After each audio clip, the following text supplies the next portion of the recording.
साखी।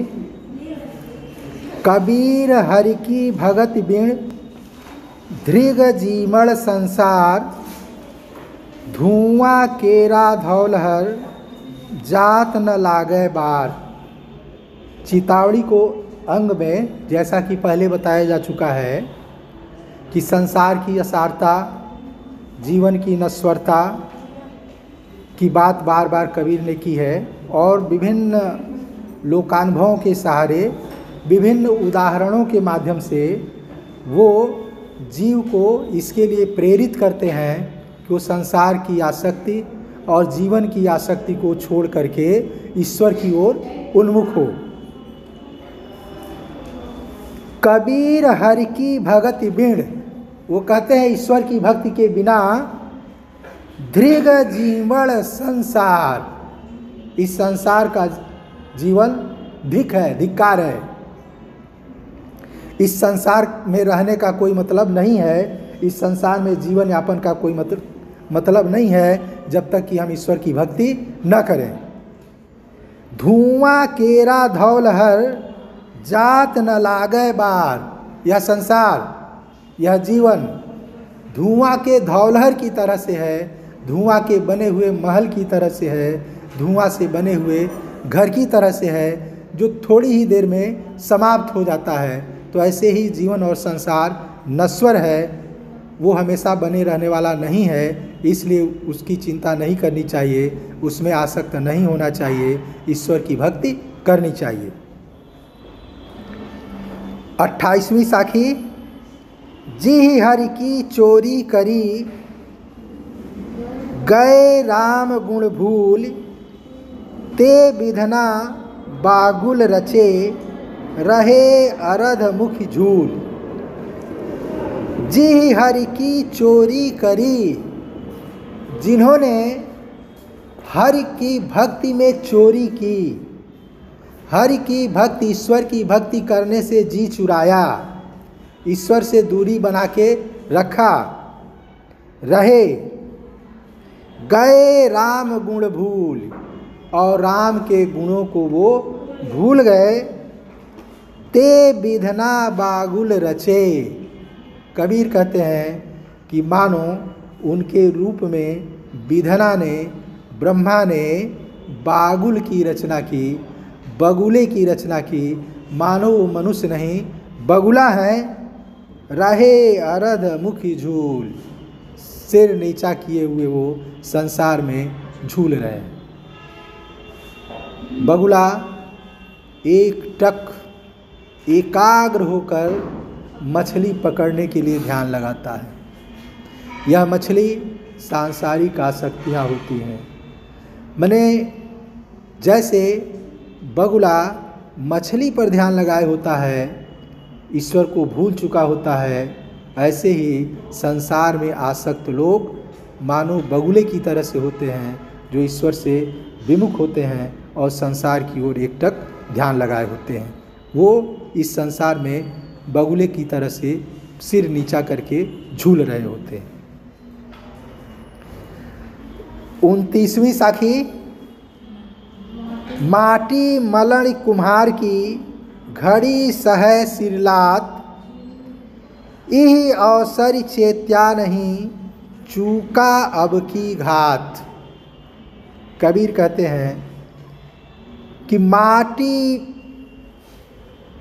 मलण कुम्हार की, जैसे कुम्हार की मिट्टी जिससे वो बर्तन बनाता है, घड़ी सह सिरलात, वो घड़ी घड़ी पैर से मिट्टी मसली जाती है। यही अवसर चेत्या नहीं, वैसे ही मनुष्य इस संसार में विभिन्न सांसारिक प्रपंचों में जगह जगह चोट सहता रहता है, धक्के खाता रहता है, मार सहता रहता है। यही अवसर चेत्या नहीं, उसको एक अवसर मिला, मनुष्य का जन्म मिला जीव को, और इस अवसर में यह अवसर पा करके भी वह सचेत नहीं हुआ, जागृत नहीं हुआ, सुना समझा नहीं, चेता नहीं, चूका अब की घात, और इस बार का दांव भी वो चूक गया।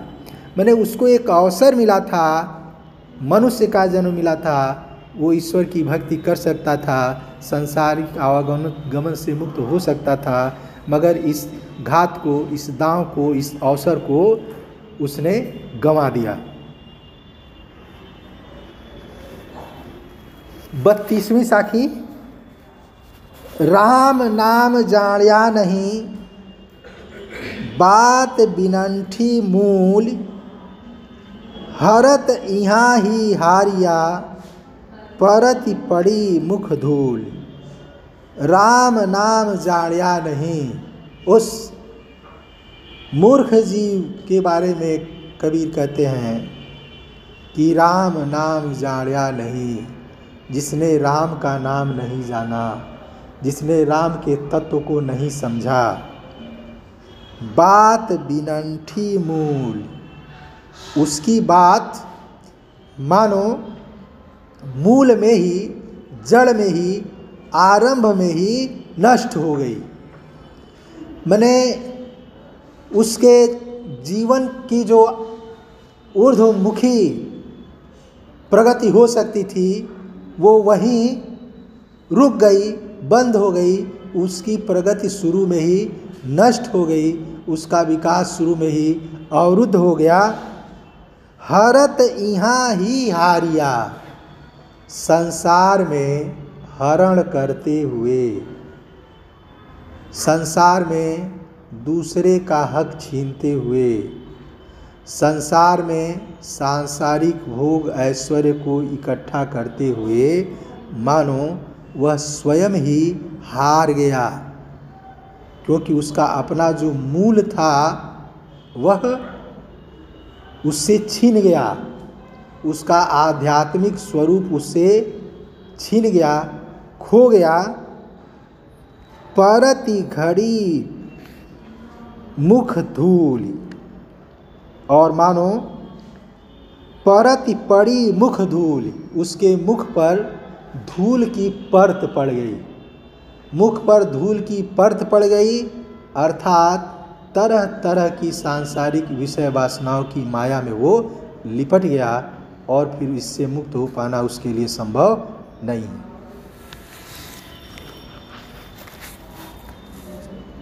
चौंतीसवीं साखी।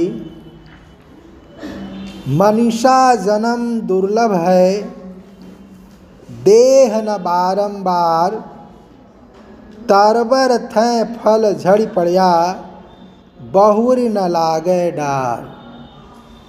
अब वही मनुष्य जन्म की महत्ता और उसकी नश्वरता को लोकानुभव के माध्यम से कबीर व्यक्त करते हैं कि मनीषा जन्म दुर्लभ है, मनुष्य का जन्म मिलना अत्यंत दुर्लभ है, कठिन है। देह न बारंबार, और यह शरीर भी, मनुष्य का शरीर बार बार मिलने वाला नहीं है।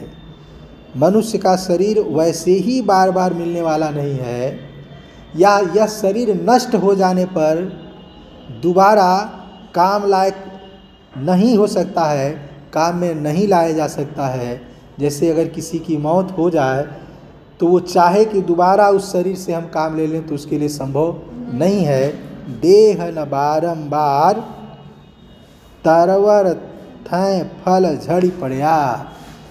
जैसे किसी वृक्ष की डाल से कोई फल टूटकर गिर जाए तो बहुर न लागे डाल, दोबारा उस डाल पर लगने वाला नहीं है। ऐसे ही यह जन्म, यह जीवन, यह शरीर अगर विनष्ट हो जाएगा तो दोबारा मिलने वाला नहीं है। इसलिए मनुष्य को जो कुछ भी करना हो ईश्वर को प्राप्त करने के मामले में, उसको इसी जन्म में पूरा कर लेना चाहिए।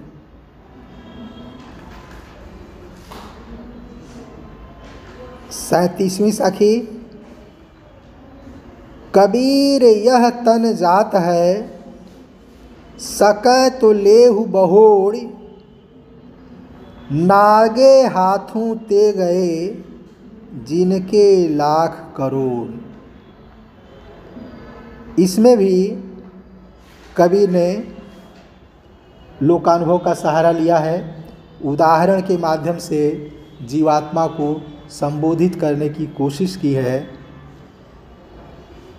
कबीर यह तन जात है कि यह शरीर जा रहा है।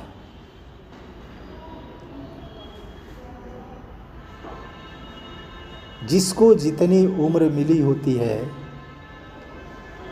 दिन प्रतिदिन क्षण प्रति क्षण उसमें से उसका हिस्सा समाप्त होता जाता है, कम होता जाता है। शरीर धीरे धीरे नष्ट होता चला जाता है।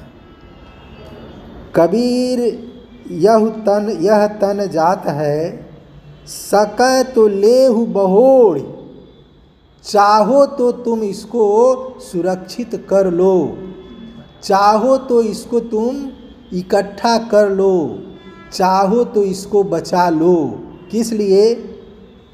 अच्छे कर्म के लिए, ईश्वर की भक्ति के लिए। नागे हाथों ते गए जिनके लाख करोड़। जिनके पास लाखों रुपए करोड़ों की संपत्ति थी, वो भी जब यहाँ से गए तो खाली हाथ गए। कहा जाता है कि सिकंदर जब मर रहा था तो उसने अपने आसपास के लोगों से ये कहा कि जब मेरी 100 यात्रा निकले या मुझे दफनाने के लिए ले जाना तो कफन से मेरे दोनों हाथ बाहर निकाल देना, ताकि दुनिया जान सके, देख सके कि विश्व विजय के लिए निकलने वाला सिकंदर भी जब दुनिया से गया तो खाली हाथ गया। वही बात कबीर यहाँ कह रहे हैं कि लाख करोड़, क्योंकि कबीर के समय में लाख करोड़ बहुत ज़्यादा रहा होगा। अब तो दुनिया में न जाने कितने अरबपति हैं, लेकिन जो भी हैं, जैसे भी हैं, जिनको भी जाना है तो खाली हाथ ही जाना है। कबीर यही कह रहे हैं इस साखी में। यह तन 38वीं साखी, यह तन कांचा कुंभ है, चोट चहु दिस खाय, एक राम के नाव बिन जदि तदि प्रलय जाय। यह तनु काचा कुंभ है। यह शरीर कच्चे घड़े की तरह से है। चोट चहु दिस खाय, और चारों दिशाओं से इस पर चोट पड़ रही है। कच्चा घड़ा वैसे ही कमज़ोर होता है और उस पर चारों तरफ से चोट पड़ रही है, अर्थात विषय वासनाओं की चोट पड़ रही है, सांसारिक आसक्तियों की चोट पड़ रही है। यह तनु कांचा कुंभ है, चोट चहु दिस खाय, एक राम के नाव बिन जदि तदि प्रलय जाय। एक राम के नाम के बिना, ईश्वर का स्मरण किए बिना, ईश्वर की भक्ति किए बिना जैसे तैसे जब तब न जाने कब ये प्रलय में समा जाए, न जाने कब ये विनष्ट हो जाए। यह कभी भी विनष्ट हो सकता है। जैसे कच्चा घड़ा कभी भी फूट सकता है, वैसे ये शरीर कभी भी विनष्ट हो सकता है। इसलिए इस शरीर को राम नाम के जाने बिना विनष्ट नहीं होने देना चाहिए। इसी शरीर से राम भक्ति कर लेनी चाहिए। 40वीं साखी, कांची कारी जिन करे, दिन दिन बधै बियाधि, राम कबीर रुचि भई याही औषधि साध, कांची कारी जिन करे। जब हम कुछ अच्छा सोचते हैं, कोई संकल्प लेते हैं, तो उस संकल्प में सबसे बड़ी बाधा होती है कि उस संकल्प पर हम टिक नहीं पाते हैं। विद्यार्थी सोचता है किसी की बात सुन के, कहीं कुछ पढ़कर, कुछ देखकर, कि अब तक बहुत लापरवाही हुई, अब मैं जान गया हूँ कि सब मेरे अपने हाथ में है, जो चूक हुई है मुझसे हुई है, मैंने बहुत लापरवाही की है। पिछले सत्र में अगर जम के पढ़ाई की होती तो अंक हमारे बहुत अच्छे आए होते। तो वो सोचता है कि अब तक मैंने बहुत समय गंवाया, अब नहीं समय गंवाऊंगा। वो टाइम टेबल बनाता है, बहुत सख्त टाइम टेबल बनाता है, जिसमें अधिक से अधिक पढ़ने का समय निकालता है। जब टाइम टेबल बना लेता है तो कहता है कि आज रात से ही पढ़ाई शुरू कर देंगे, और रात में भोजन करके वो पढ़ने के लिए बैठता है। जब पढ़ने के लिए बैठता है तो झपकी आने लगती है, तो सोचता है कि आज का दिन तो चला ही गया, तो जाने देते हैं। अब रात से नहीं, कल भोर में उठेंगे, 4 ही बजे उठेंगे और जम कर पढ़ेंगे, बगैर 3 प्रश्न तैयार किए उठेंगे नहीं, चाहे जो हो जाए।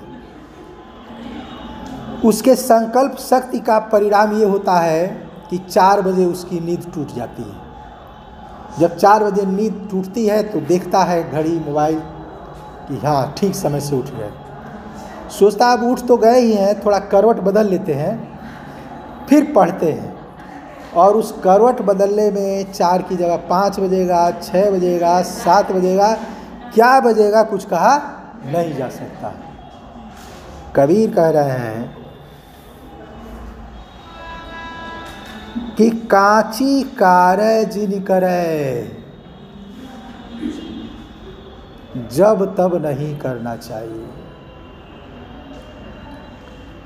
टालना नहीं चाहिए, टाल मटोल नहीं करना चाहिए। कांची कारी करना, टाल मटोल करना, मुहावरे का इस्तेमाल किया है कबीर ने। कांची कारी जिन करे, दिन दिन बधै व्याध, दिन प्रतिदिन तुम तमाम व्याधियों से, रोगों से बद्ध होते जा रहे हो, तमाम रोगों के शिकंजे में कसते जा रहे हो, फंसते जा रहे हो। इसलिए अब टाल मटोल करने की ज़रूरत नहीं है। राम कबीर रुचि भई, अगर किसी की रुचि कबीर में, अगर कबीर कहते हैं कि किसी की रुचि अगर राम में हो गई, वो राम की ओर उन्मुख हो गया, तो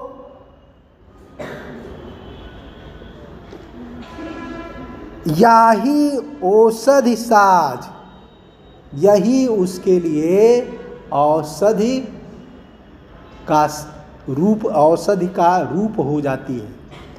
मैंने ईश्वर की ओर उन्मुख होना ही औषधि प्राप्त करना है, औषधि ग्रहण करना है। जो सांसारिक आसक्तियों, सांसारिक वासनाओं के रोग हैं, उनमें औषधि के रूप में राम की भक्ति ही है, राम का स्मरण ही है। कबीर यह कहना चाहते हैं कि राम के स्मरण रूपी औषधि से सांसारिक विषय वासनाओं, आसक्तियों के रोग को दूर किया जा सकता है।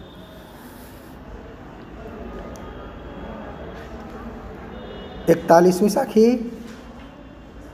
कबीर अपने जीव तय, ए दोई बातें धोई, लोभ बड़ाई कारण अछता मूल न खोई। कबीर अपने जीव तय, कबीर यहाँ चेतावनी बहुत साफ साफ दे रहे हैं दो प्रवृत्तियों को लेकर। कबीर अपने जीव तय ए दोई बातें धोय, इन दो बातों को धुल डालो, इन दो बीमारियों से मुक्त हो जाओ, इन दो दोषों से परे चले जाओ, इन दो दोषों को छोड़ दो। वो कौन से दो दोष हैं? लोभ बड़ाई कारण अक्षता मूल न खोय। लोभ और बड़ाई के कारण अक्षता अक्षत अखंड मूल धन को मत खो। अखंड धन अपना शुद्ध स्वरूप ईश्वर परमात्मा को न खो। किसके कारण? लोभ और बड़ाई के कारण। मनुष्य इन दो बड़े रोगों का शिकार होता है। पहला रोग कबीर कहते हैं कि लोभ। किसी को किसी चीज़ का लोभ होता है, किसी को किसी चीज़ का लोभ होता है, और लोभ के कारण मनुष्य ढेर सारी समस्याओं में फंसता चला जाता है, संसार में रमता चला जाता है, माया में लिप्त होता चला जाता है। और जो उस लोभ से मुक्त होता है वो एक दूसरी बड़ी समस्या में फंस जाता है, वह है बड़ाई की चाह, यशो लिप्सा। व्यक्ति चाहता है कि किसी तरह से मेरा नाम होना चाहिए, वो नाम अपना चाहता है और उस नाम के लिए तरह तरह के ऐसे काम करता है जो उसको नहीं करना चाहिए। उसके लिए उसको तरह तरह की समस्याओं का सामना करना पड़ता है, तरह तरह के समझौते करने पड़ते हैं। कबीर लोभ और बड़ाई की चाह, लालच और यश की लिप्सा से मुक्त होने की बात करते हैं कि जो लोभ और यश की लिप्सा से मुक्त हो जाएगा उसी के पास उसका मूल धन रह जाएगा, शुद्ध जीवात्म का भाव रह जाएगा, अन्यथा वो भी उसके हाथ से चला जाएगा।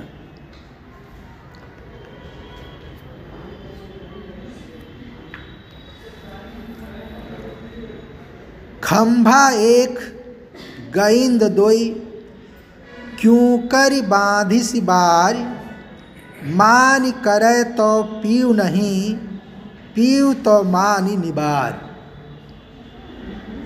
फिर लोकानुभव के माध्यम से कबीर अहंकार से निवृत्त होने की बात करते हैं, अहंकार से मुक्त होने की बात करते हैं। खंभा एक गईंद दोई, एक खंभा है और दो हाथी हैं, क्यों कर बांधिस बार, कैसे उसको दरवाजे पर बांधा जा सकता है। दरवाजे पर एक ही खंभा है, दो हाथी हैं, एक ही खंभे से दोनों हाथियों को नहीं बांधा जा सकता है। ये दो हाथी संसार के प्रति आसक्ति और ईश्वर की प्राप्ति, दोनों एक साथ संभव नहीं है।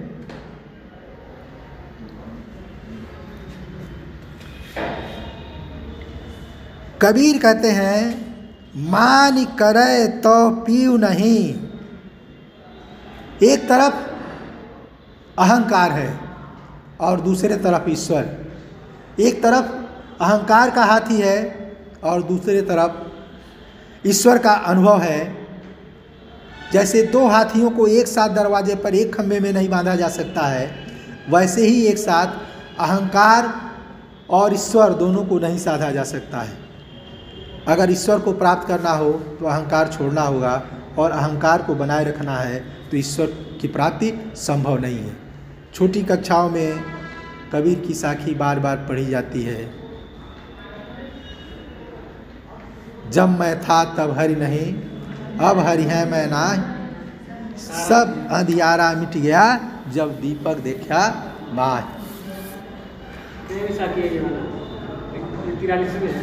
हाँ, लगभग वही बात यहाँ कही जा रही है।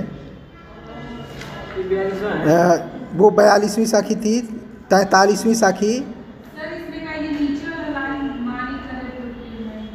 मान करे तो पीऊ नहीं।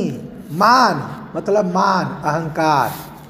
अहंकार करे, अहंकार को रखना है, अहंकार को बनाए रखना है तो पीऊ, प्रिय अर्थात परमात्मा नहीं है।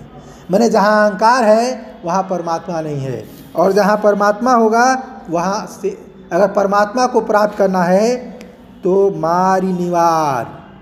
अगर प्रिय को प्राप्त करना है, परमात्मा को प्राप्त करना है, ईश्वर को हासिल करना है तो मानी निवार, अहंकार से मुक्त हो जाने की जरूरत है, अहंकार से मुक्त होने की आवश्यकता है। 43वीं साखी दीन गंवाया दुनी सौ,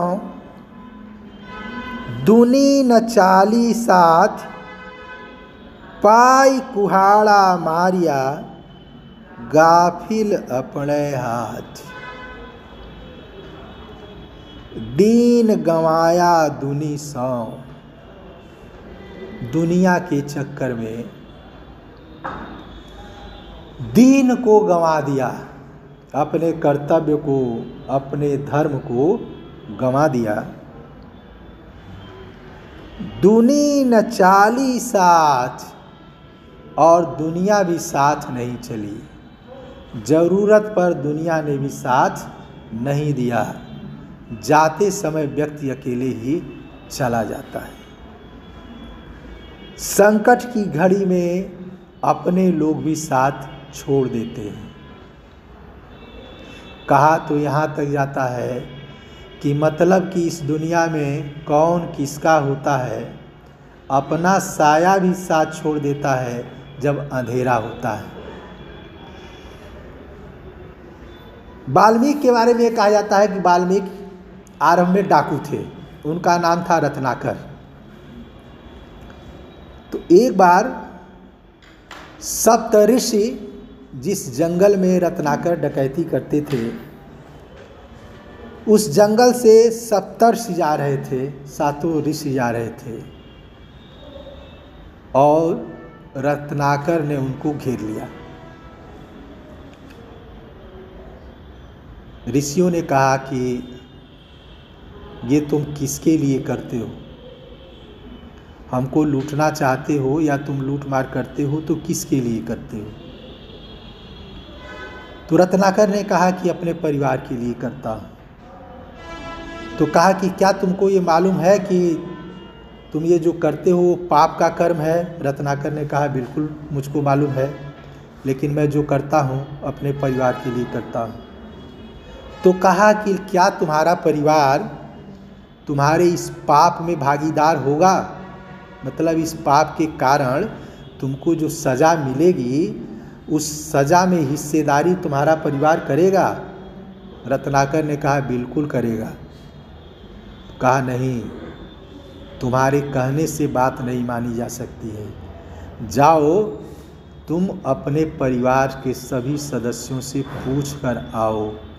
रत्नाकर ने कहा कि मुझको मूर्ख समझते हो तुम लोग कि मैं चला जाऊं पूछने और तुम लोग यहाँ से भाग जाओ।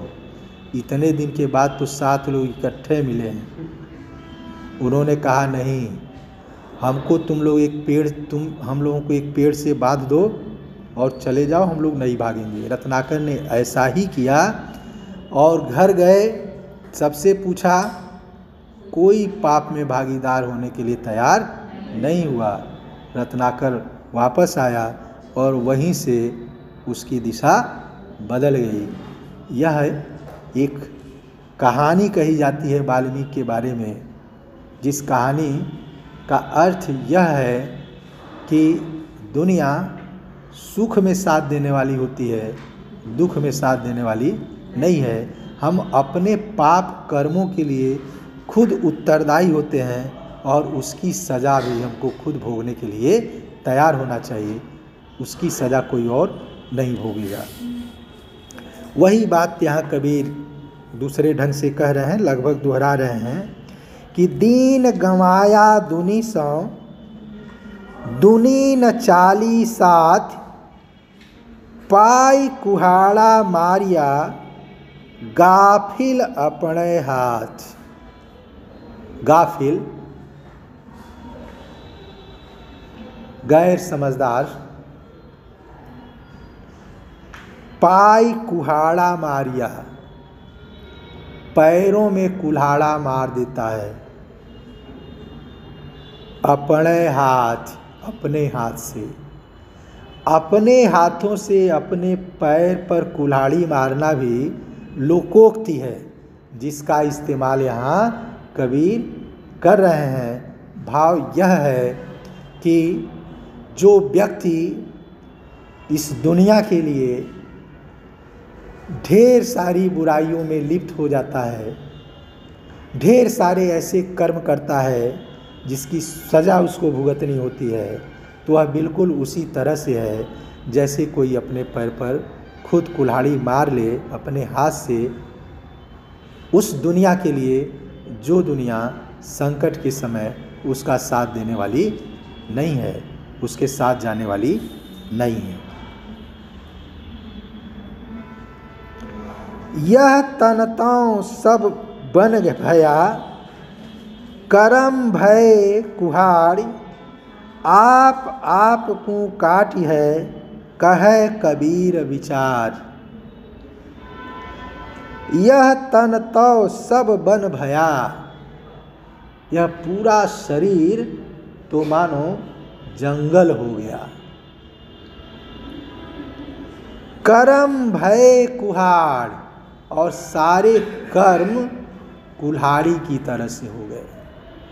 इसी शरीर से व्यक्ति तरह तरह के कर्म करता रहता है और धीरे धीरे शरीर का क्षय होता चला जाता है। आप को काटी है, कबीर कहते हैं कि बिल्कुल ये ऐसा ही है जैसे व्यक्ति स्वयं अपने को काटता रहता है। कहे कबीर विचार, कबीर विचार पूर्वक यह बात कह रहे हैं कि व्यक्ति अपने को ही बार बार काटता रहता है, अपना ही नुकसान वो बार बार करता रहता है।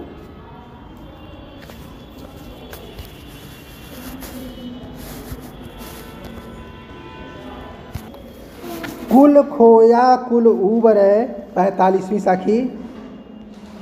कुल राख्या कुल जाय, राम निकुल कुल भेंट लय, सब कुल रहया समाय।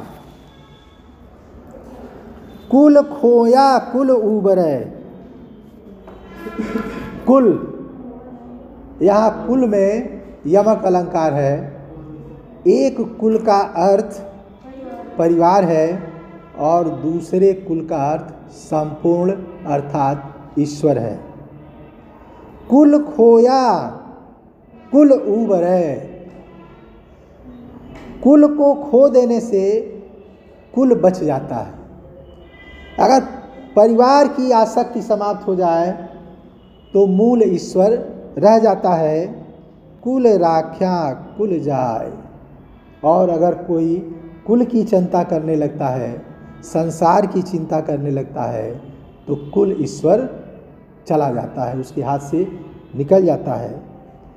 राम निकुल कुल भेंट लय, इसलिए कबीरदास जी कहते हैं कि नुकुल हो करके, कुल रहित हो करके, कुल के प्रति आसक्तियों को छोड़ करके राम से मिल जाने की ज़रूरत है, राम से भेंट कर लेने की ज़रूरत है। सब कुल रहया समाय, उसी राम में सारा कुल समाया होता है, उसी राम में सारा संसार समाया होता है। इसलिए संसार को छोड़ करके उस राम में मिल जाने की ज़रूरत है, राम से मिल जाने की ज़रूरत है। 46वीं साखी। दुनिया के धोखे मुआ, चले जो कुल की कार, तब कुल किसका लाज सी, जबले धरया मसाण, दुनिया के धोखे मुआ। मनुष्य दुनिया के धोखे में मर जाता है, माया के शिकंजे में पड़ा हुआ मर जाता है, माया में लिप्त रहते हुए मर जाता है, संसार में रहते हुए मर जाता है, सांसारिक धर्म का निर्वाह करते हुए, सांसारिक आसक्तियों में रहते हुए, धन वैभव ऐश्वर्य इकट्ठा करते हुए मर जाता है। और वो किसके लिए इकट्ठा करता है? अपने परिवार के लिए इकट्ठा करता है।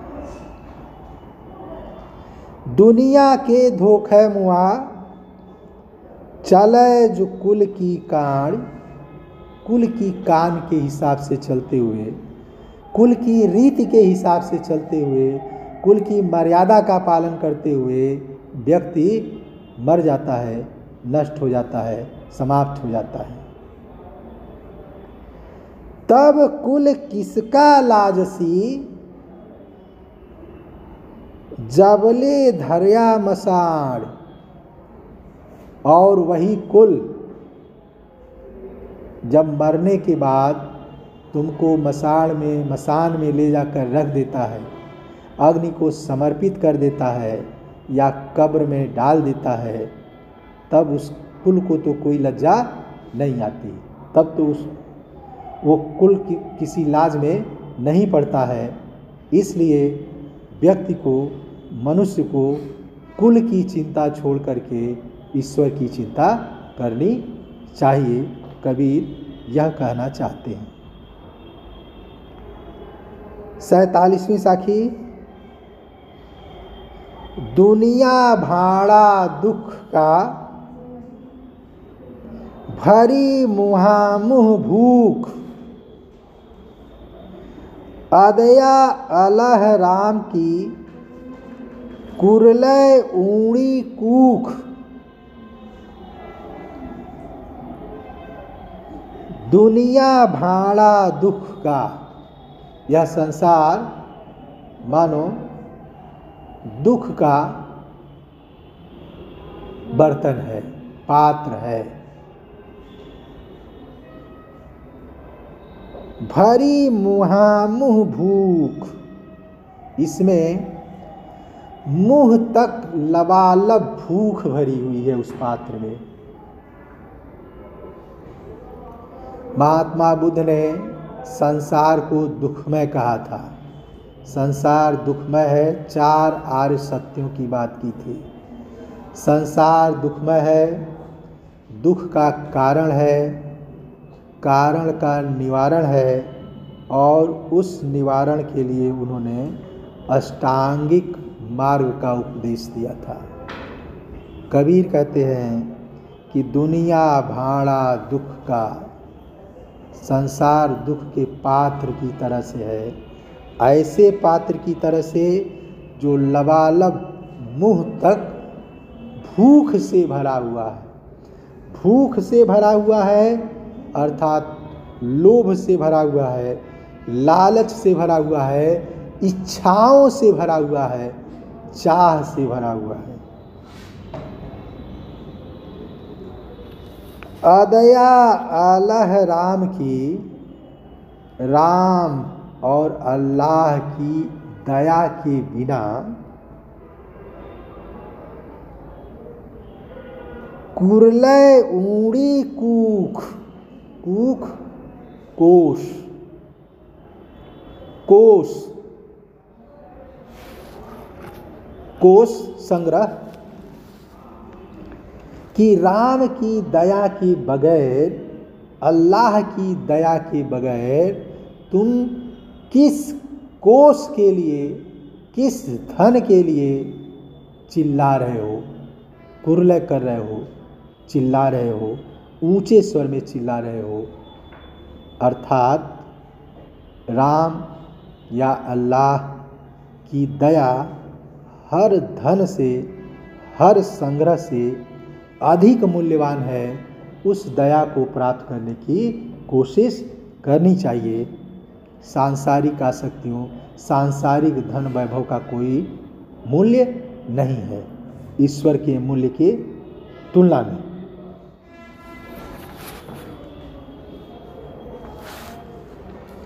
48वीं साखी देखते हैं। जी जेवड़ी जग बांधिया तू जिनी बंधे कबीर, वैसी आटा लूण ज्यूं सोना समा शरीर।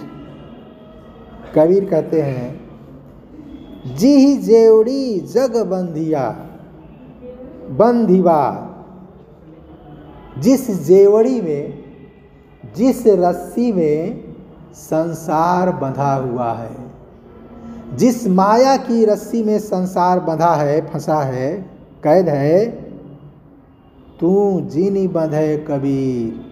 कबीर कहते हैं कि तुम उसमें न बंधो। वैसी आटा लूण ज्यूं सोना समा शरीर, वरना तुम्हारे सोने जैसे शरीर का कोई मूल्य वैसे ही नहीं रह जाएगा जैसे, वैसी आटा लूण ज्यूं, जैसे आटे में नमक मिल जाता है तो नमक का कोई अस्तित्व दिखाई नहीं पड़ता है, वैसे ही तुम्हारे शरीर का कोई अस्तित्व रह नहीं जाएगा। तुम्हारा शरीर विनष्ट हो जाएगा, उसका कोई अर्थ नहीं रह जाएगा।